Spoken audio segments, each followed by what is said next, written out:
Hello and welcome to Eye on Africa with me, Jean-Emile Jamin, taking a look at all the latest from around the continent. Here are your headlines. Africa says it's time that the world sees it at the right size. The African Union has backed a campaign to replace the centuries-old Mercator map, which shrinks the continent with the more accurate equal Earth projection. Campaigners say it's about geography, yes, but also dignity, pride, and correcting global perceptions of Africa. Then Tanzania's election campaign has officially begun, with President Samia Suluhu Hassan launching her party's candidates. She faces 16 challenges, but with the main opposition barred and its leader in custody, the race looks largely uncompetitive. And Nigeria bans the export of raw shea nuts for 6 months, aiming to become a global supplier of refined shea butter and skincare products. The government says that the move will boost domestic processing, create jobs, and increase revenue, transforming Nigeria's role in the $6.5 billion global shea market. Welcome to the show. A campaign is underway to correct the world's most popular map, which supporters say misrepresents Africa's true size. The 16th century Mercator projection, widely used in classrooms and media, makes Africa appear much smaller than it really is, roughly 3 times smaller than its actual size compared to Europe. Last week, the African Union endorsed efforts to replace it with the Equal Earth projection, which accurately shows Africa's massive landmass and population of 1.5 billion people. The African Union is now expected to make an official decision in February 2026. Let's bring into the conversation Farah Ndiaye, Speak Up Africa campaigner and Deputy Executive Director. Thank you so much for joining us, Farah. If you had to summarize, why is it so important, even unconsciously, to have the exact size of Africa in our minds when we see the map? Well, let me start by saying that maps are not neutral. They were never meant to be. They're among the first tools that children use to understand the world. They shape our unconscious views of who is central versus who's not, who's peripheral. If Africa is shown as smaller than it truly is, Africans may internalize a sense of marginality while others underestimate the continent's significance. So having Africa at its correct scale affirms a sense of pride, of dignity and confidence for us Africans, and forces the rest of the world to recognize the continent's demographic, economic, and geopolitical weight. So with so many projections available, the choice of which one we use definitely matters, and continuing to rely on one that distorts Africa reinforces a false narrative. Now, the Mercator projection has been around for 400 years. That's a sincerely long time. Why has it taken so long for us to finally get this map that shows Africa at its real size? Is the technology finally available to us, or is it just a question of desire? Well, there have always been many projections, each created for a very specific purpose. The Mercator projections, for instance, was designed in the 16th century for maritime navigation, not for classrooms or fair representation of continents. So over time, however, it has become the default in education, in media, and eventually in most of the digital platforms as well. So even though it grossly distorts the size of Africa. So the technology to create more accurate projections has existed for decades now, but somehow Mercator persists because it serves historical power structures and also, habits. So what has changed today is really the momentum. Projections like Equal Earth now offer a balance of accuracy and usability, and Africa itself as a continent is also demanding change. But to be clear, we're not pushing for the monopoly of one map. Maybe in the future, other projections will emerge that are even better than Equal Earth. What we're pushing for is fair representation and a move away from distortions that diminish Africa towards maps that simply tell the truth. And we're just seeing, as you're talking there, the image of Greenland basically being the same size as Africa in those Mercator projections, which is quite phenomenal. When you think that from Dakar to Mogadishu is actually a bigger size than Russia, that is something just to take into account. Now, what would you say to a critic who says that this move is largely symbolic? How would you quantify this in terms of the actual quantifiable successes that seeing a map correctly would bring? Well, I will tell him that, and I will tell that person that symbols matter. It's really difficult, obviously, to put numbers on imagination, but the impact of distorted maps is very real. When Africa is shown at half its true size, the world unconsciously underestimates its weight, not only economically, but also demographically and geopolitically. So maps shape mental maps, and mental maps influence diplomacy, but also investments, investment decisions, and global priorities. So a continent that looks smaller and small is more easily sidelined in negotiations and seen as less central to global affairs. That's a fact. And yet, Africa is the second largest continent in both land and population, and we're today at the heart of many of the strategic issues, such as climate change, but also energy transitions, to security, all the way to innovation. So choosing a different projection is not a technical detail. It's a political act. And with so many projections available, the fact that the Mercator projection, has remained the dominant one for centuries shows how much this goes. This debate is about so much more than geography.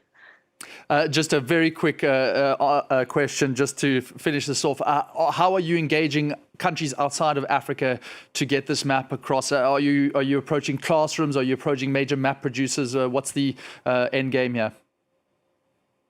Yeah, great. Thank you for this great question. So for us, success will definitely have several layers.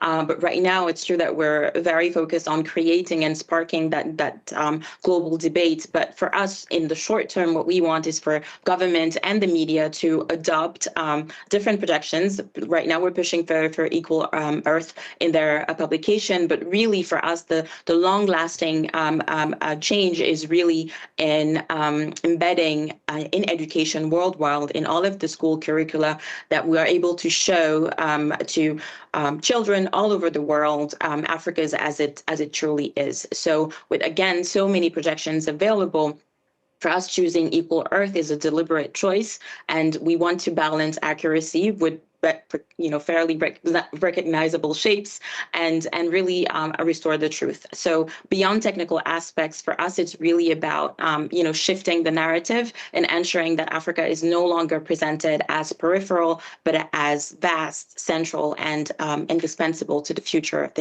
of the planet. So the end game for us is truly that. Certainly makes me want to get a map like that and put it up in my living room. Just a reminder, Farah and I, thank you so much for coming to us from Speak Up Africa, certainly speaking up about the real size of the continent. Let's move on to one of the other countries within the continent, Rwanda. It has finally confirmed the arrival of the first group of migrants deported from the United States. 7 people have landed in Kigali this mid-August under a new agreement with Washington. Government spokesperson Yolande Makolo says 3 of them have asked to return to their countries of origin, while 4 want to remain in Rwanda and start their new lives. Earlier this month, Kigali announced it would accept up to 250 migrants with the right to approve each case individually. The new arrivals are being housed by an international organization, with the International Organization for Migration and Rwandan Social Services checking on their needs. Now, the official campaign period has kicked off in Tanzania ahead of the October 29 general elections. Incumbent President Samia Suluhu Hassan has formally launched her party's slate of parliamentary candidates alongside her running mate, Emmanuel Nchimbi. Hassan was cleared to run by the Electoral Authority, while the main opposition party, Chadema, remains barred from the vote, and its leader, Tundu Lissu, remains in custody on treason charges.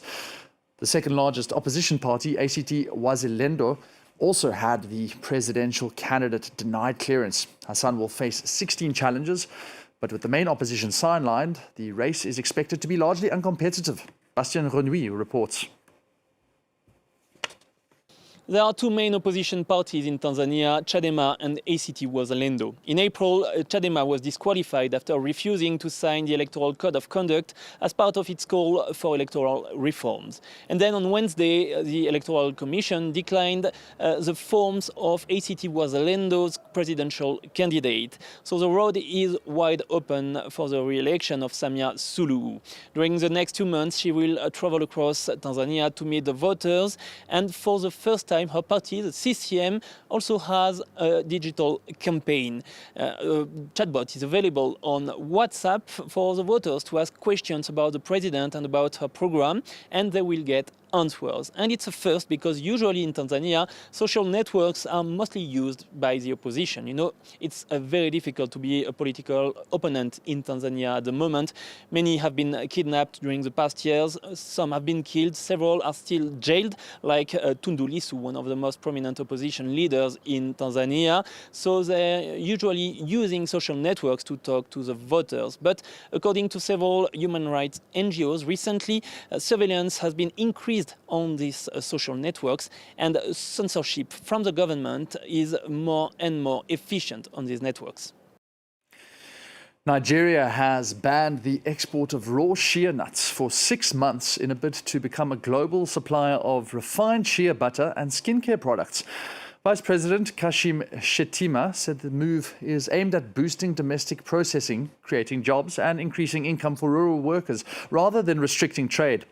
Nigeria currently supplies 40% of the world's shea nuts, but contributes just 1% of the $6.5 billion global market for shea products.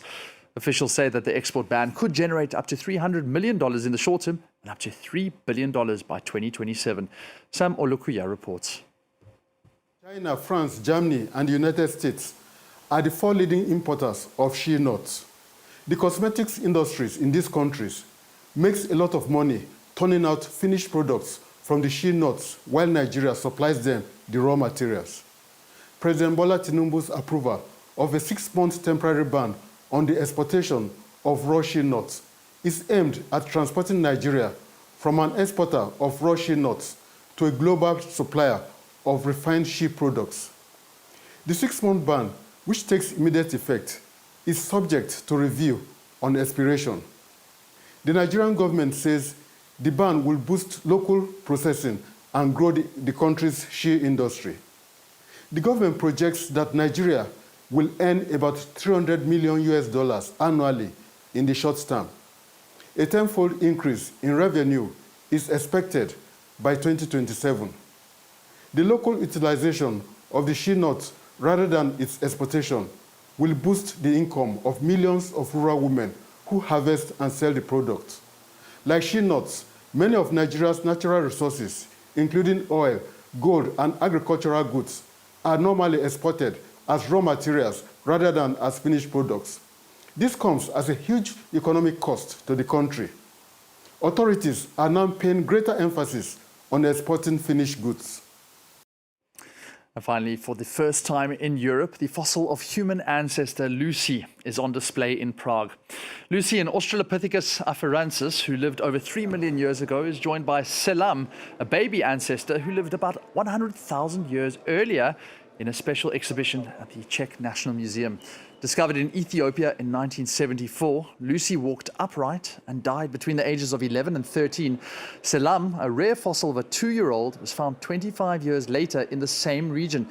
The 52 fragments will be on show for 60 days, offering a rare glimpse into humanity's ancient past. And that's where we leave you with the news from Eye on Africa. There's more coming up on France 24.